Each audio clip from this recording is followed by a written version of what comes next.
don't have an intro planned for this one. Yeah, I do.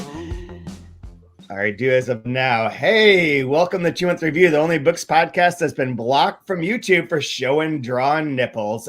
We are a weekly podcast brought to you by Open Letter and 3%, in which we talk about one big book, break it down bit by bit, section by section, analyze it, have fun, make jokes, show nipple. And this season, we are talking about Lanark by Alasdair Gray, which is the cover in question, which, to put a little background into the intro, there she is. There's your girl. There's a girl.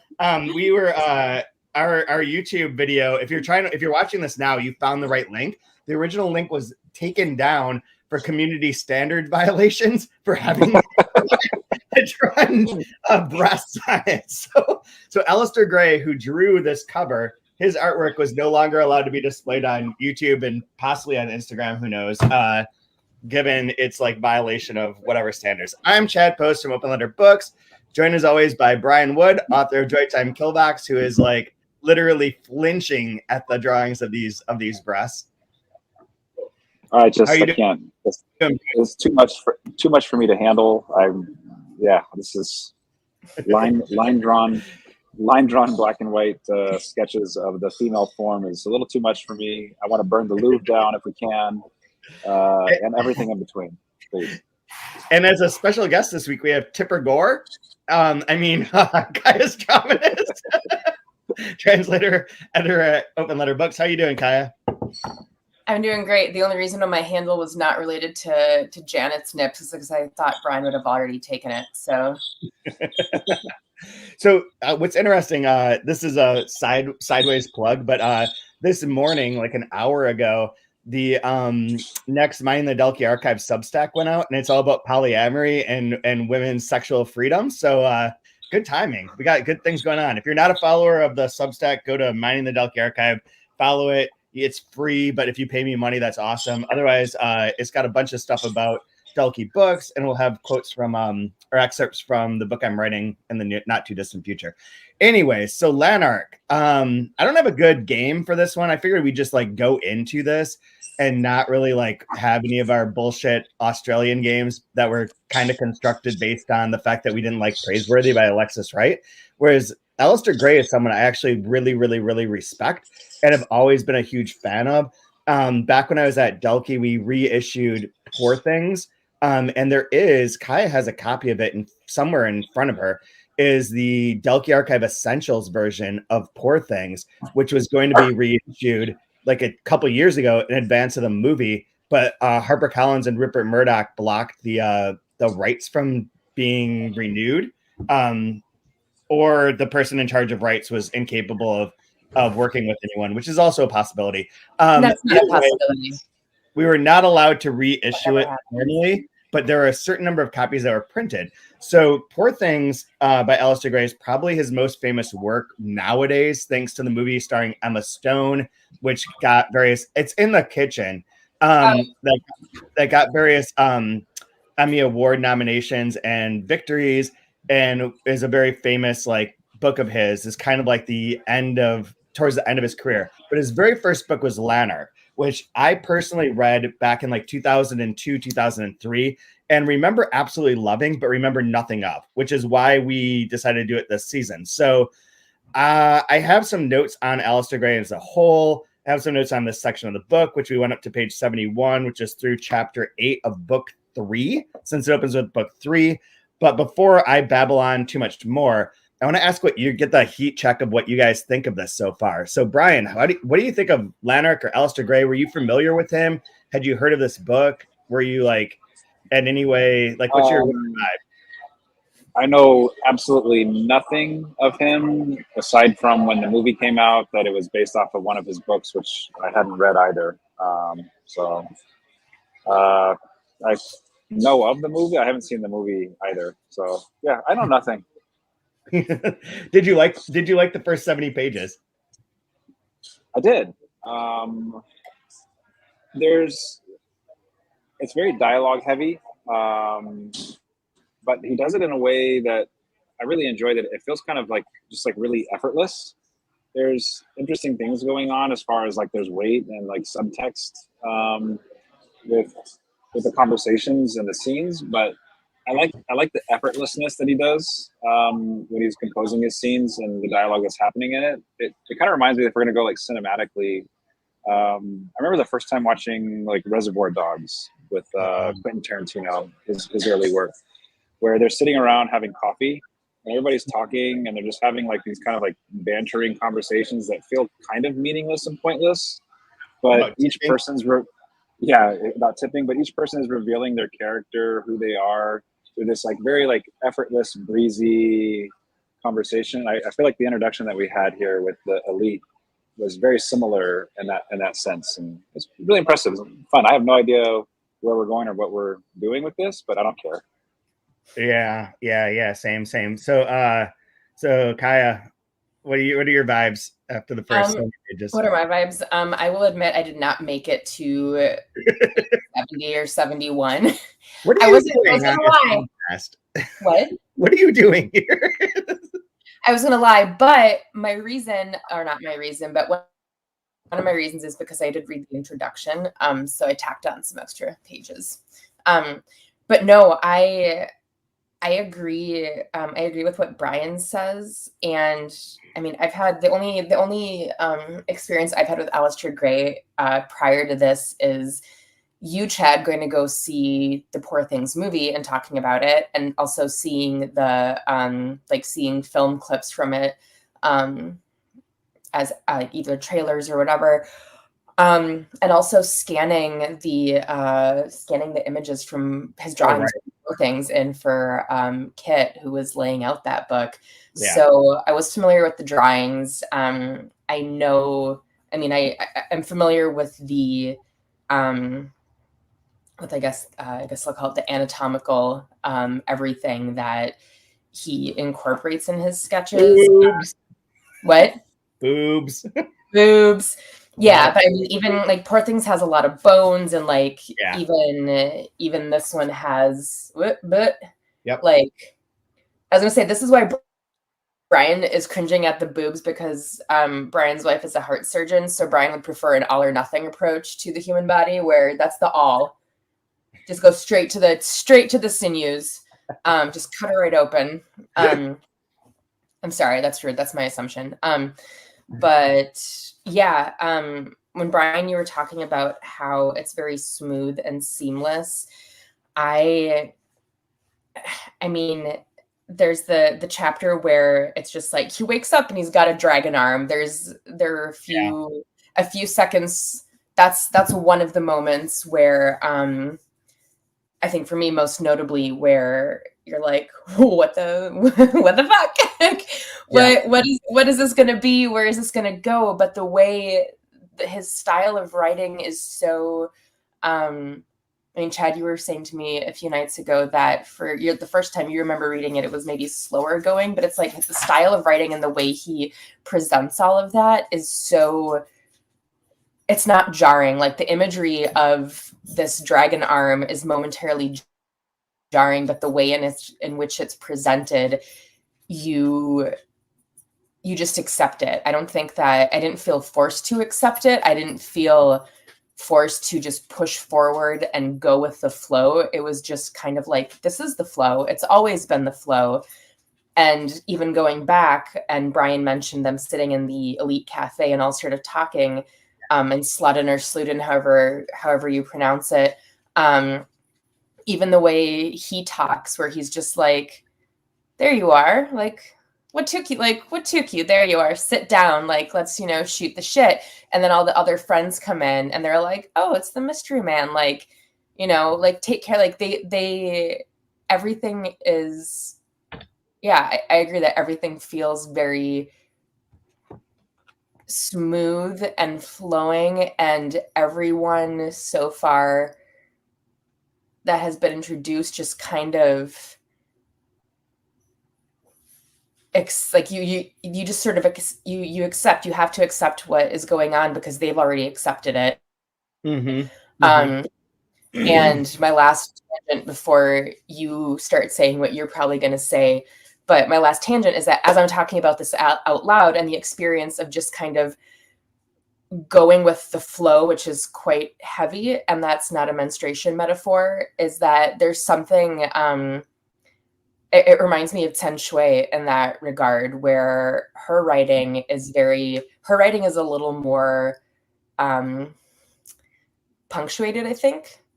But it reminds me of that kind of like, this is just what it is. Like, yeah, those snow leopards are panthers now, and it's not a mistake. It's just what they are, because that's what happens in this book. And yeah, the cobblestones turn into frogs because that's what happens in this book. So I don't know. I don't know if I enjoy it. And I want to hear if Brian enjoys it. I want to hear, Chad, if you are enjoying it again. But I am very interested in where this is going. I'm not interested in where this is going, because I don't think I have any idea, or I don't think I could make any possible bets on where the fuck this is going. But it feels very comfortable. Yeah.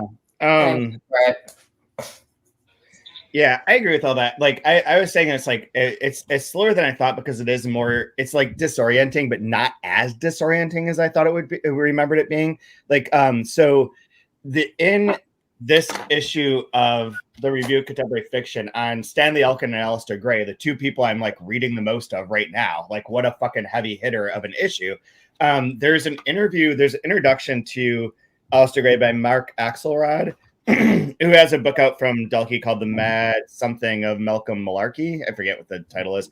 The Mad Diary of Malcolm Malarkey. Yeah. And he has an interview with Gray, and it's interesting because Gray lays out like a few things. Like, he talks about his inspirations, which we could talk about if you guys are interested.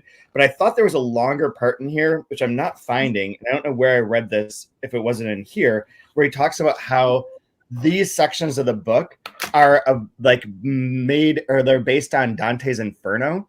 So like all that kind of feels a little bit clear, where you go up to the elite, you go down into the basement, you're on like the sort of plane where our character Lanark is like walking, and there's no sun, and it's very purgatory like. He goes through a mouth. Just to recap this story, he meets some people, or this part of the book, this guy is in like a world that's kind of like not real, doesn't quite follow our normal laws. He meets a bunch of people like Sludden, like you say, and the women who are like obsessed with him, with Sludden, that is, including Rima, who Lanark gets involved with.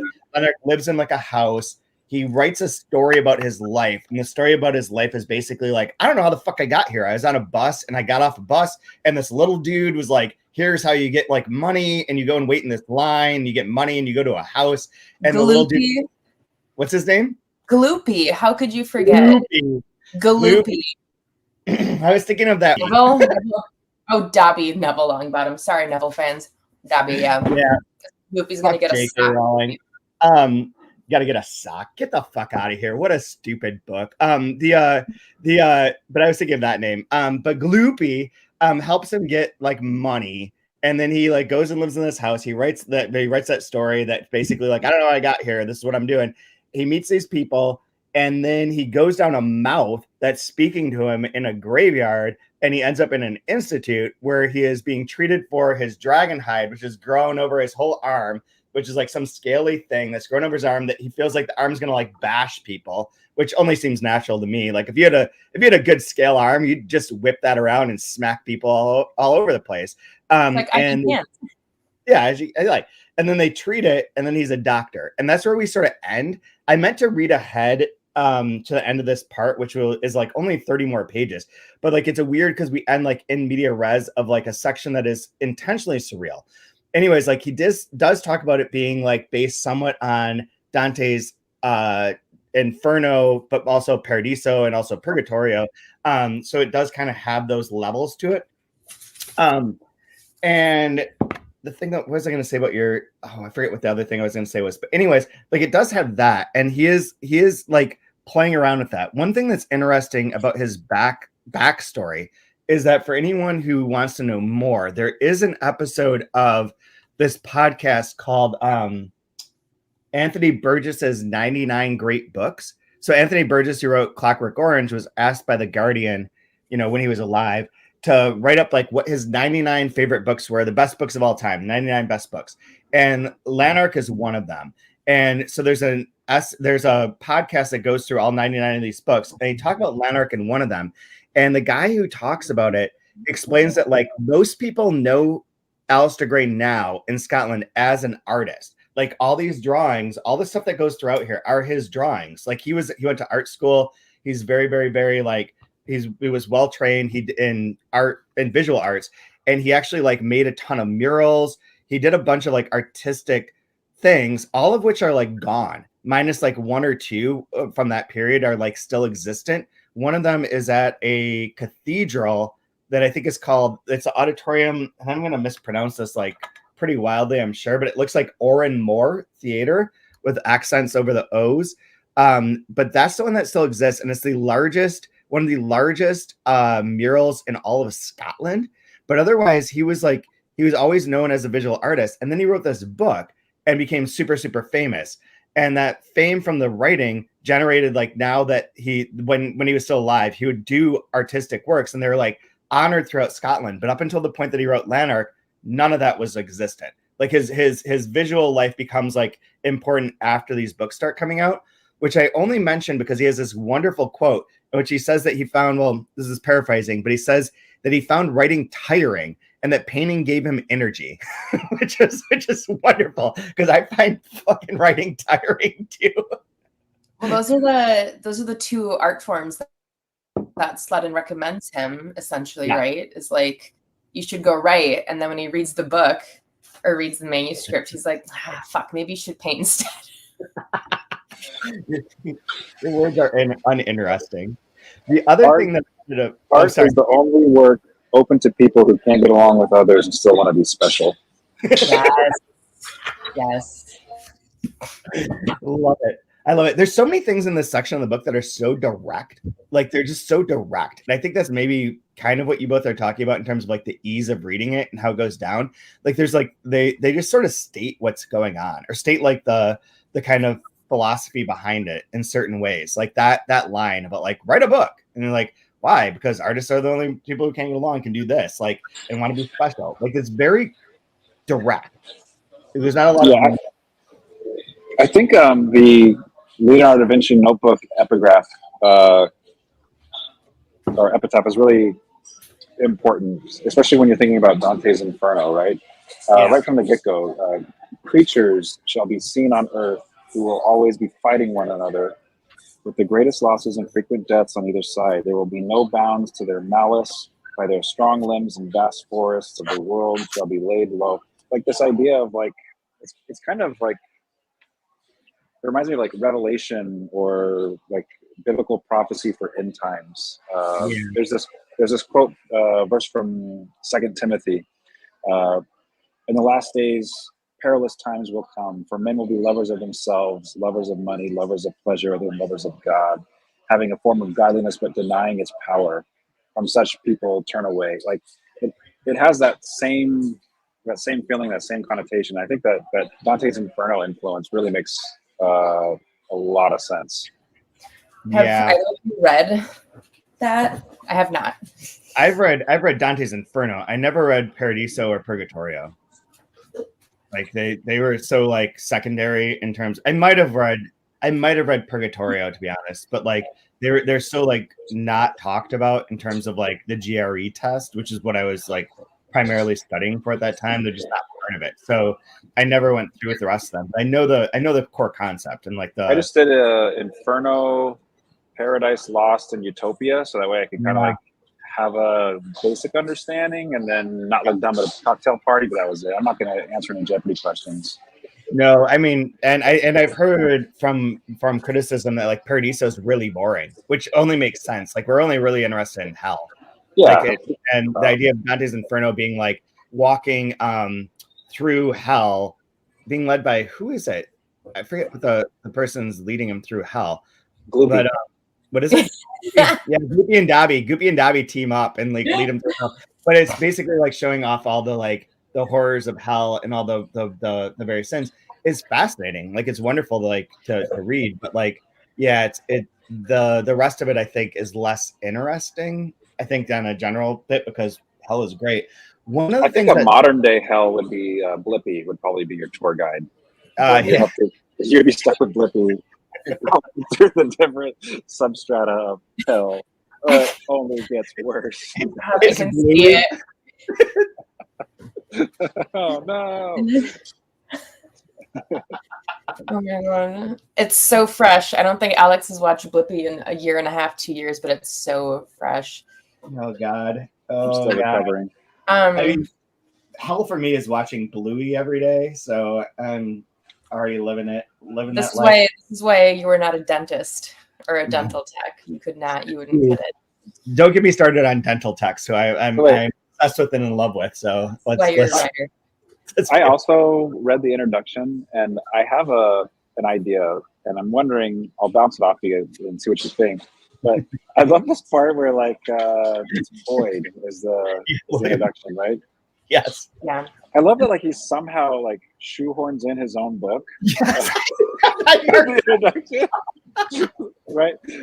Looking back at it now, it seems more interesting that I came to review Lanark, Gray's first novel, a month after my own first novel, A Good Man in Africa, had been published. A Good Man in Africa had been reviewed, and it's so funny. And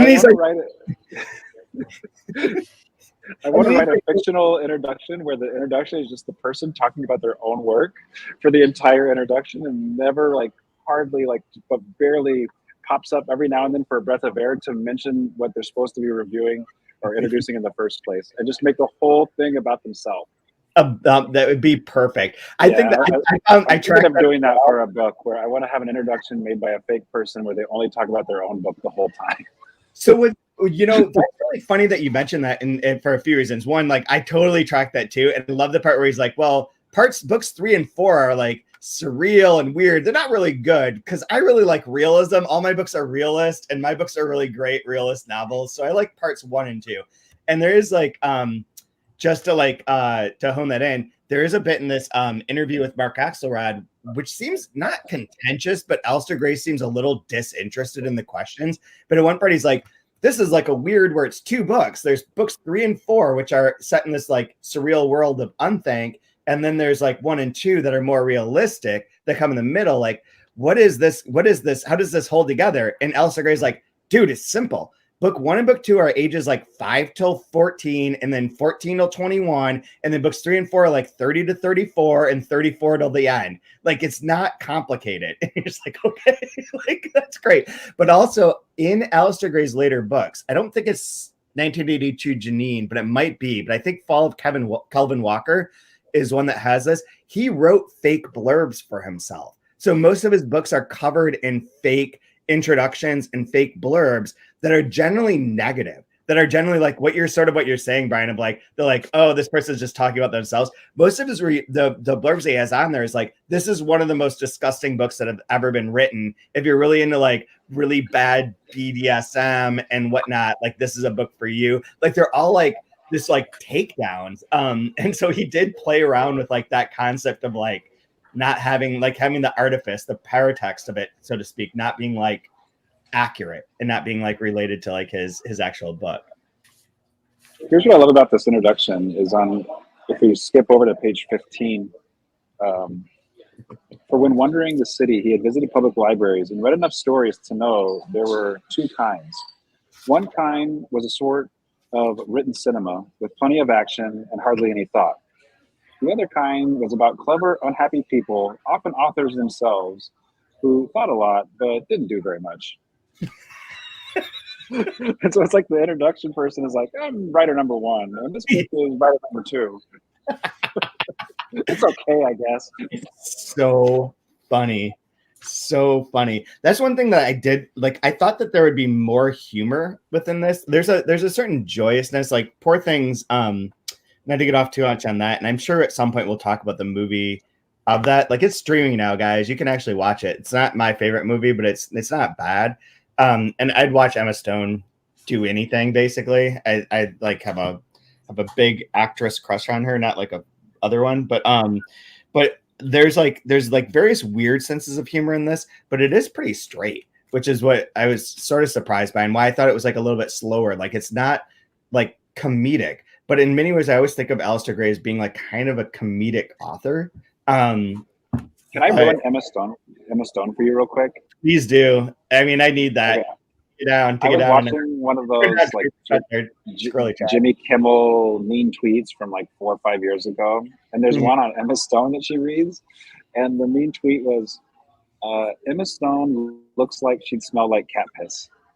And I could never unremember it. And every time I see Emma Stone, I think about cleaning a letterbox now because of that meme.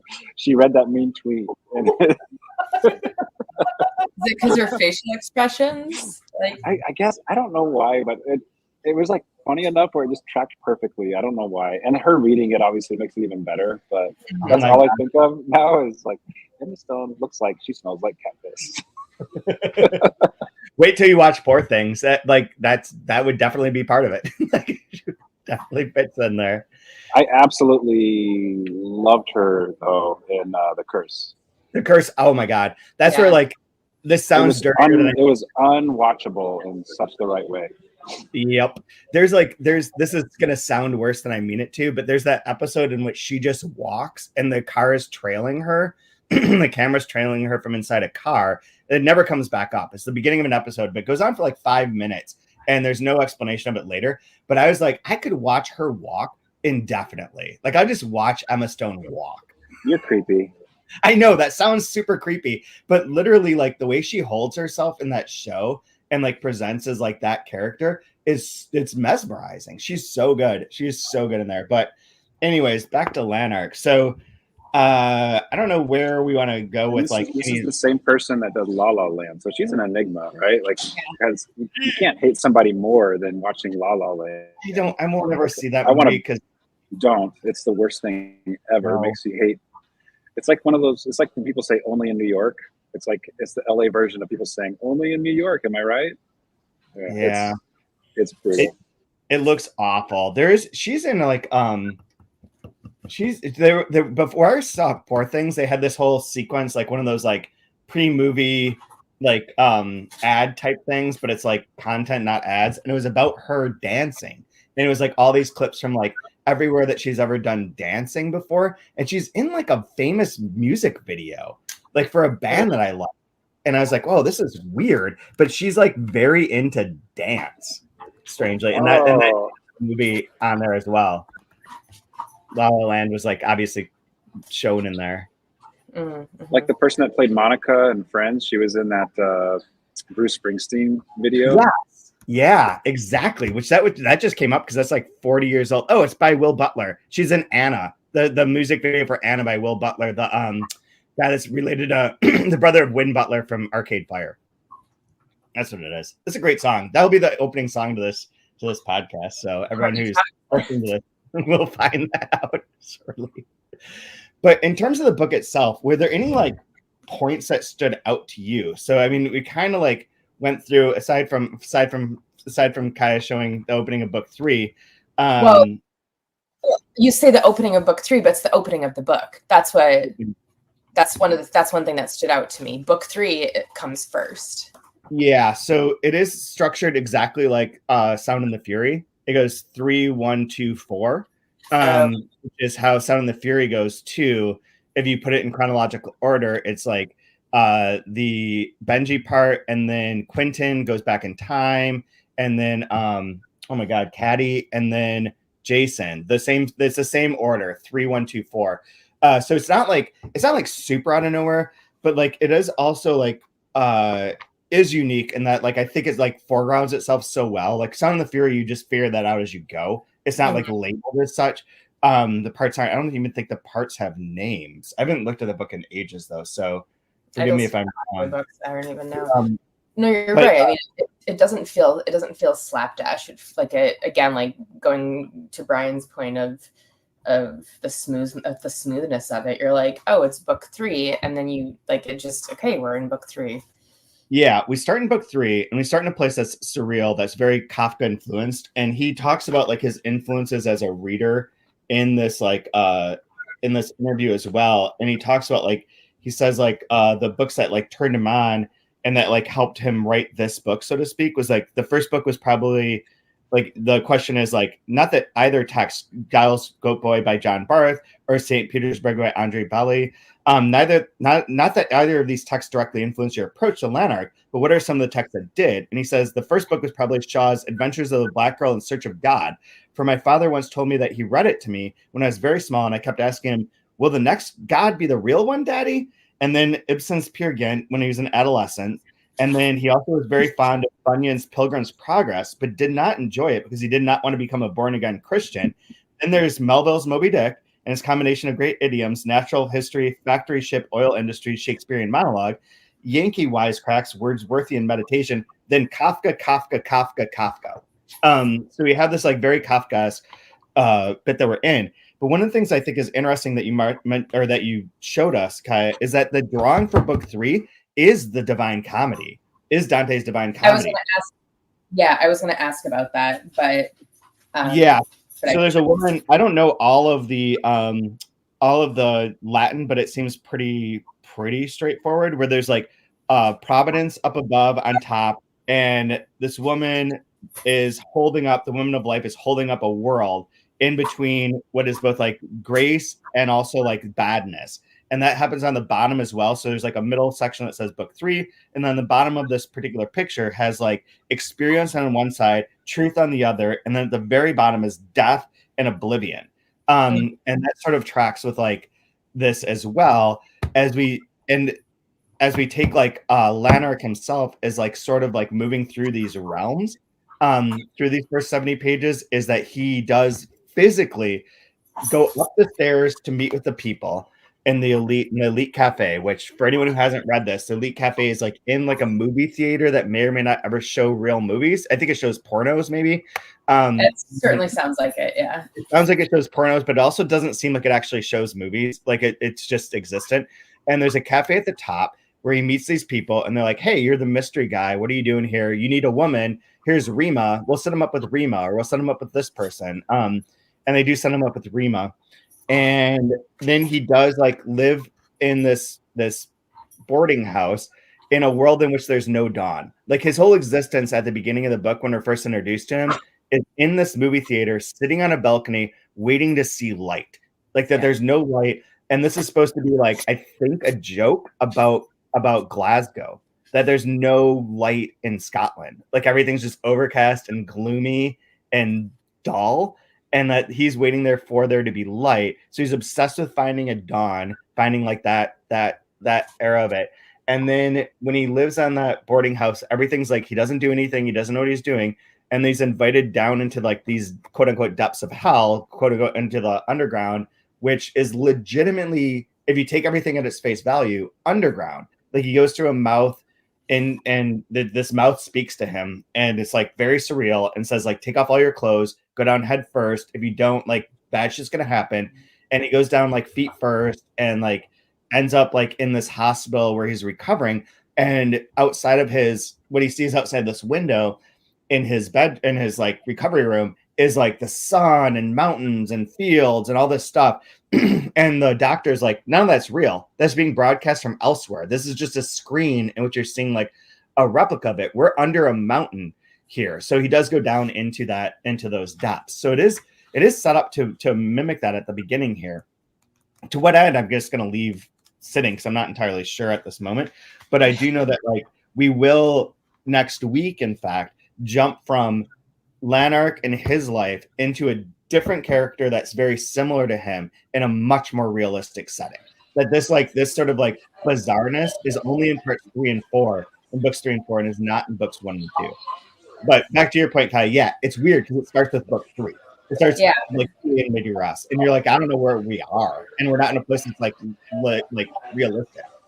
I mean, it doesn't feel not realistic. I mean, it felt very realistic to me in terms of there's a cafe that like, you know, it says like customers under 30 and in cliques of 5 or 6, like that's just where they go, because every place else, like they say, they're like the coffee's bad, the lighting's bad, the whole dump teams with poofs and wogs and Jews. Let's start the fashion going somewhere else, and someone else is always like, there is nowhere else. Like this is this is our place. Like, I think essentially being like, we are those things. Like, this is our people.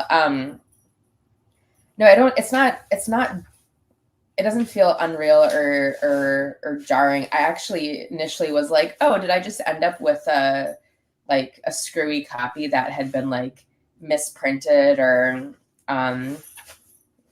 whatever? I have a lot of questions about the as I'm dabbling, like 10 or 12 books in, dabbling of typesetting open letters titles.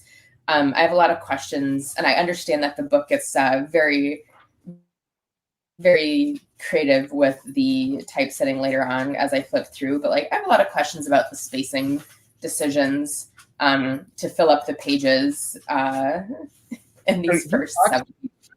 I know, and this is something like, if you don't have the book and you're listening to this podcast or watching it, this might not totally track, but it is spaced and designed weirdly. So the paragraphs are not indented.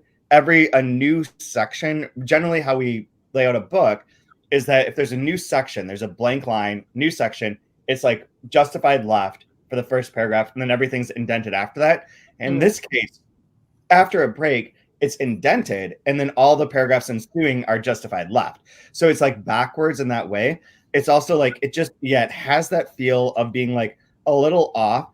And I know that from this interview that Alasdair Gray designed all these books. Like, he designed Poor Things too. He had everything was like, he wrote it and designed it and then added in a lot of the drawings. Like, he didn't, those aren't part of the initial text. They came afterwards.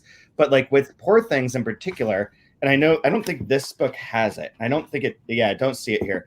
But in Poor Things, there are sections that are handwritten because they're letters. So they're like written in like true handwriting. And some of them are even like blurred as if that's been rained on, or like there's been like moisture applied to the ink. So it has like a truly visual element that doesn't work exactly as like as a true written medium. Like, thinking of it as like an ebook with just the text and none of the design, it would be losing like part of his idea. And I think Lanark being his first book, published in 1981 of all things, like, it doesn't seem that long ago for someone who's like has this reputation. 1981 doesn't feel like that ancient to me.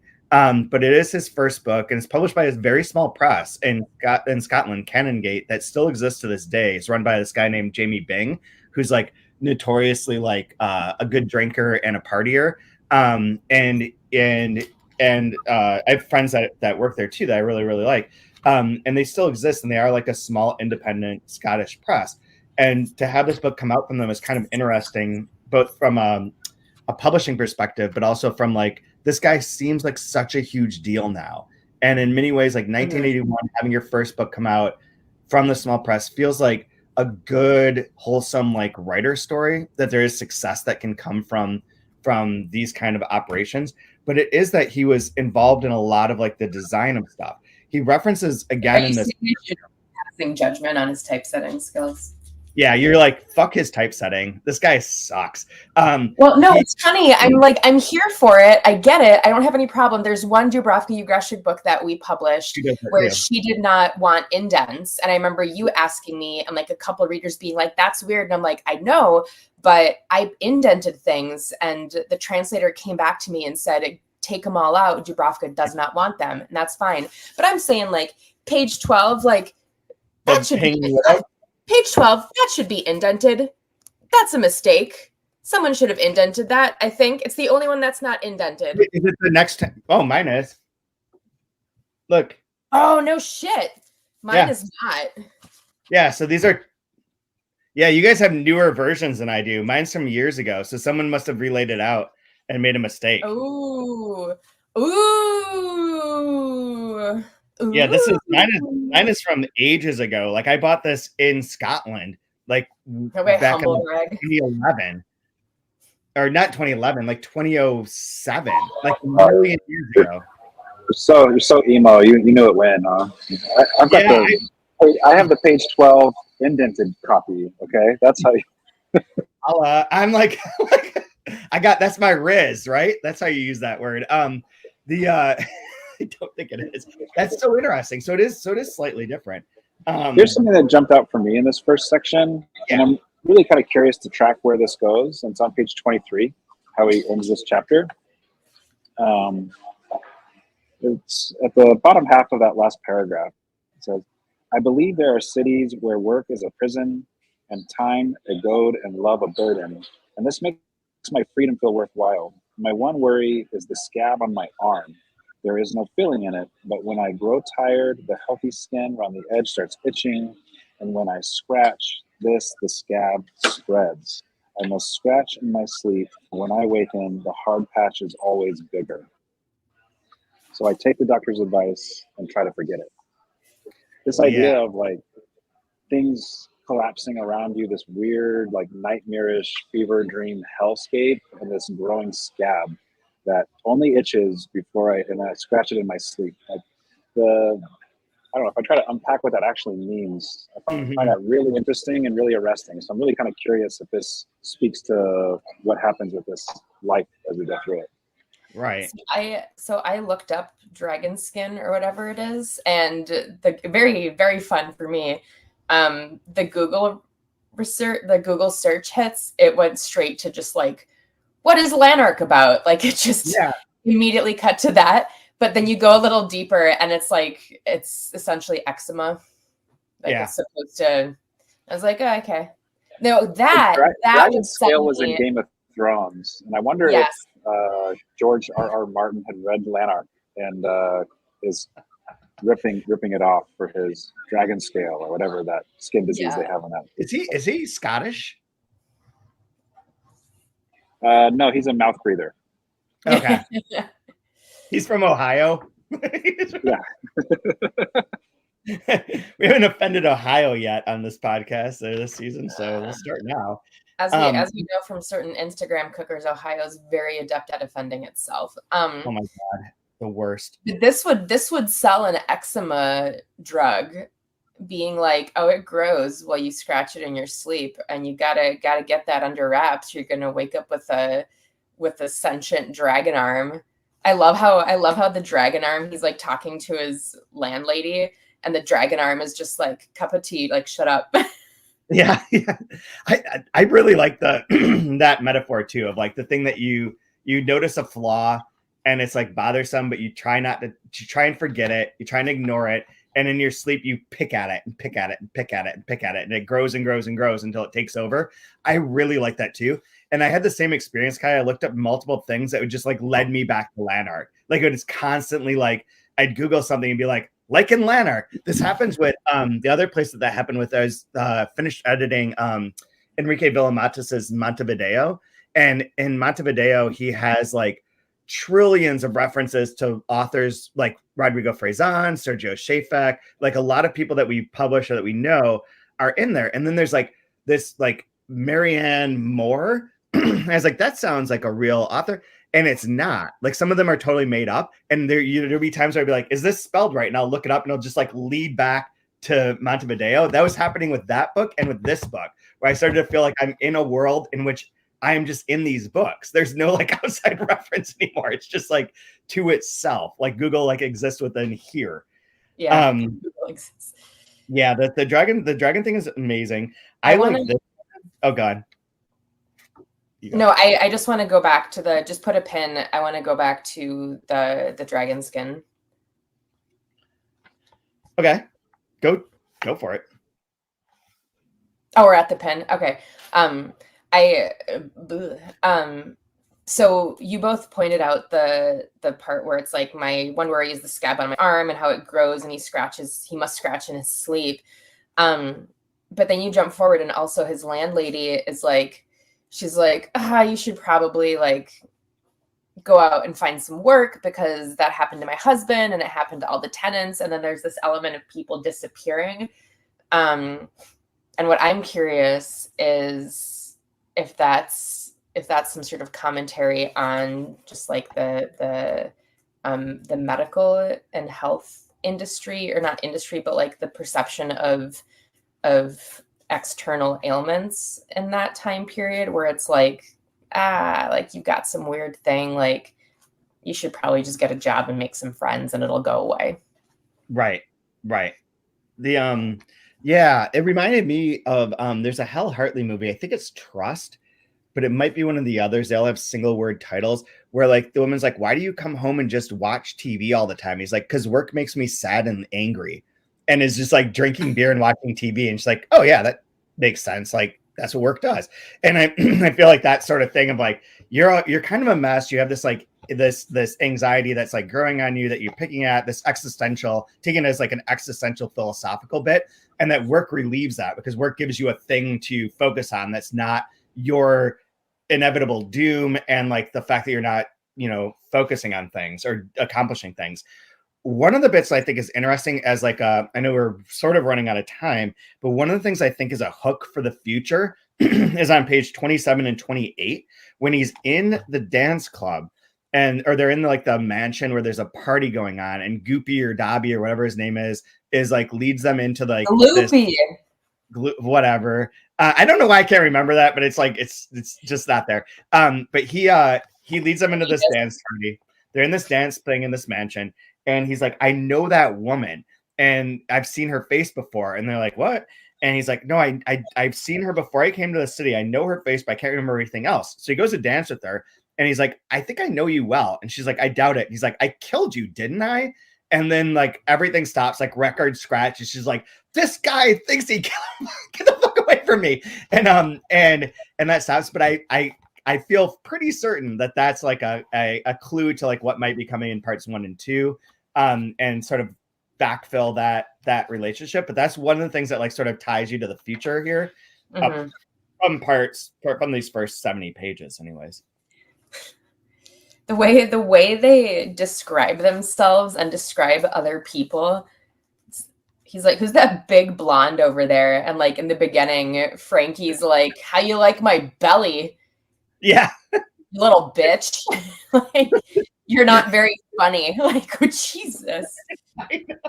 It's so blunt. It's like a really weird backhanded body positivity. It truly is. There's right before that was a section I thought you would like, Brian, where he's talking, it's at the party, a chapter 4 party, and he gives Sludden the pages that he's wrote, the story. And Sludden's like, "These suck." And he's like, "Well, I wish you would have read it carefully." He's like, "All I need is 2 pages. I could tell that you don't count." And he's like, "If a writer doesn't enjoy words for their own sake, how can the reader enjoy them?" Like, yes. Yes. I agree wholeheartedly. Yeah, how do you feel about this as a writer, as also a writer, Brian? I was trying to find where that was at because it was actually something I 25. Yeah, I put that in there. Yep. That, more often than not, when like the writers put in their jokes about the writing process and the writing, it hits home pretty perfectly, and this does as well. Yeah, I'm in the book on Dalkey that I'm working on. Like one of the sections that's forthcoming is a series of bits and about writers writing about writing, which is generally like the Dalkey vibe. One of the big things is like people trying to work out how to write a book or how to tell a story. And some of it's from like the Nouveau Roman, the French writing group from like the 50s and 60s that, and before then, that was like trying to like describe things and used repetition and used various ways to like put you in the point of like, if you were creating this, here's what you're creating. And then there's all the ones that like lead forward from that are like this version of like, oh, here's how the struggle to like write something or to create something. And here's like the things that you're dealing with. And like the Rodrigo Frazan books, like Invented Part and whatnot, are truly that of like, how do you create something when you don't have like an idea? Where does that come from? How does a writer become a writer? It comes from male authors who are divorced or going through a divorce, and it's like a sad dad trope. No, there's innumerable times that like a girlfriend is like, "You should write a book, you loser." And like, why don't you write something people want to read? Like, if I write something I want to read, will you like give me a blowjob? And they're like, maybe. And then it's like, that's the whole book after that is like trying to write that book that earns you a blowjob is like the true male protagonist writer from a Dalkey catalog. I'm glad that nobody listens to us at minute 50. So like I can drop in that. This is going to get us banned from YouTube. Honestly, if more more authors or translators just asked for sexual favors instead of money, this would be a much more lucrative business for us. Fact. So bring us your genital eagerness. Which was a great phrase. That ties into my line of the week for this section is from page 35. His heart and penis harden in angry amazement, which is like, yes. An angry amazement. What was that? Angry amazement. That really is like, well, that's an interesting twist of words. I love it. I was like, yeah, absolutely. My penis hardened in angry amazement. So anyone else have a favorite line from this section? Kind of all over the place. I do, but I'm curious, why is it because of a time constraint that you guys are not talking about really beyond page 40 that much? Let's go on. We can go on. I'm just curious. I think Brian has more of a time restraint than the two of us. I was just curious. What beyond page 40 do you want to talk about? I have one bit is that I really like to speak of bits is on page 58. This comes up for the second time where Lanark is trying to find out about his world around him and ask questions. And people are always like, I don't know. I'm a doctor, not a geologist. Or like, I'm a writer. I'm not a geographer. He's like, what city am I am? And they're like, I don't know. I'm just a bank clerk. I'm not like the city representative. Like, I love that as a bit where it's just like the idea of like seeking knowledge is like befuddled because people have to have their speciality. That's a very Kafka vibe as well. Like I do like going beyond page 40. One of the things I think is really cool about the book is that it does have that Kafka-esque impulse to it, but it doesn't beat it to death the way that a lot of other like books that are like, this is like a Kafka book seem to do. Like there is like the waiting in the he gets to the town inside of his novel, he gets to the town, Dobby brings him to like the place where you get welfare and welfare checks, and there's like an endless line, and he goes up to the front and they like send him through all these various like machinations, and they're like, just wait, we'll call you eventually. And that moment is very Kafka, like the castle in particular sort of vibe where you're like stuck in a bureaucratic process that doesn't make a lot of sense and is time consuming and is befuddling. And yet like it doesn't waste a lot of time here on that. Like it doesn't dwell in that. Like he just like sits there and is like, yeah, this is boring. And this woman comes that turns out to be Susie, who disappeared, which is another thing we should talk about. So Susie is essentially his neighbor who has 3 kids, and she is waiting next to him for this welfare thing. And she's like tapping a lot and smokes 23 cigarettes in a row. And he's like, wow, she's like a new waiter because she's like, antsy. And all the rest of us are sort of like betrodden and broken down and whatnot. But that's like a couple paragraphs. Like, I feel like the Kafka impulse is to like dwell in that area and be like, here's another form of bureaucracy. Here's another layer of insanity to this. Here's another thing that's problematic. And this just sort of like cruises past it in a very good way. But to sort of circle back to that. So Susie is like, oh, I can bring you to my boarding house where I live. My neighbor has an empty room because someone vanished. And there are several references to people just disappearing. And he sees someone disappear as well. Gloopy. Yeah, Gloopy vanishes. Which is like a really David Lynchian, like... Yeah, moment. It was freaky. Yeah, if Gloopy is like the midget from the Red Room, that's beautiful. Like I want to envision that guy dancing around, speaking backwards, and like being Gloopy. There's a lot of rain, a lot of wet. It's a very wet book. That's what she said. But then Susie vanishes and then he vanishes essentially. So like one of the ideas is like, what if their vanishing is like going down these tunnels down to like the underground part where like the doctors are and this institute, which is referred to as an institute, not as like a hospital, not as like anything else. It's the institute, which is also interesting. And I mean, what you're going back to what you said at the very beginning, Kaija, that opens with book 3 is also interesting that we have like essentially the climax. What you would expect if the book was ordered like in a traditional Fragg's triangle way is that this would be the climax, and then we'll get the denouement when we would normally get it in book 4 at the end of this book. But in some ways, like the climax isn't so far through the 70 pages, doesn't really build because it does feel like an introduction and not like you're reaching some crescendo. But that might change once we hit the end of it and go back to books 1 and 2, that suddenly a climax seems pertinent. Yeah. Which I think is a really interesting like trick for like a writer's structure to use. Yes, agreed. Sorry. Brian, do you have comments on the structure of this? No, not yet. I don't know enough about it to. I'm fine starting it at 3, because like you're saying, if you think of like if there's 4 parts, the third part should be, the apex. So yeah. One of the things that I didn't go back and look this up. Oh, what you're saying about the dragons thing. One of the things that's in his biography is he wrote a book called an autobiography in 2010 called A Life in Pictures that outlined the parts of Lanark that were based on his own experiences, including how his mother died when he was young, how he went to art school, and how he suffered from chronic eczema and found difficulty in relationships with women, which, come on, buddy. Like, who doesn't? Like, that's like a given. That's why he was so excited when he's like, Rima has it too. And she's like, ew. Yeah. Connections. No, that's not a connection. Also worth noting is he died in 2019, one day after his birthday. So he died on December 29th, 2019, was born on December 28th, 1934.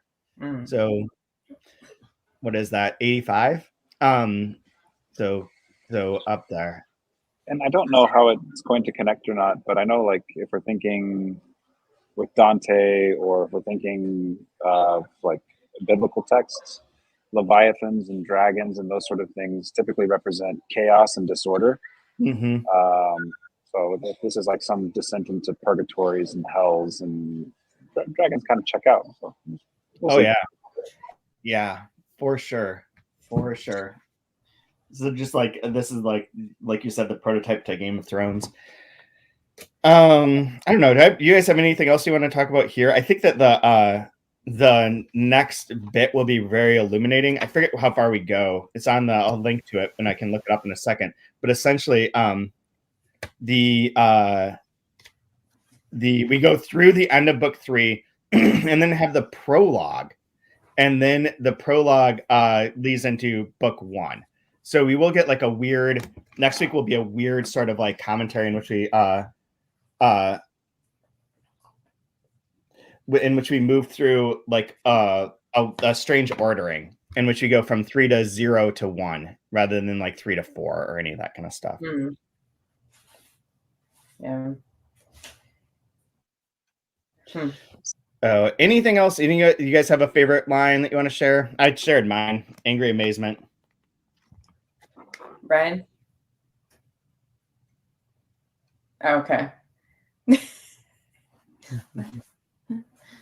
I do, yes. On page 37, kind of in the middle of the page, when Rima's kicking him out,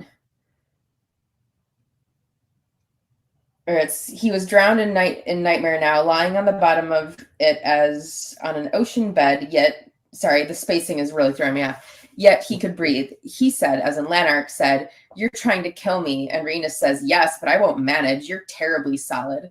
She finished dressing and slapped his cheek briskly, saying, "Come on, I can't apologize to you again. Get up and get dressed." Perfect. So Brian's computer died, so he is gone. It's just the two of us, and I will look real quick. So for next week, for next Thursday, we'll be doing this live again, and we'll be through chapter 12, which is page 129.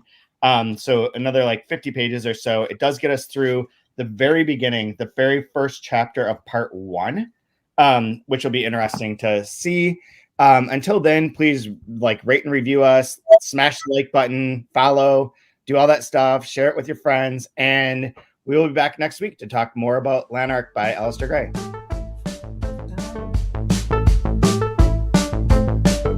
Hey, little Anna, you're the one. Rise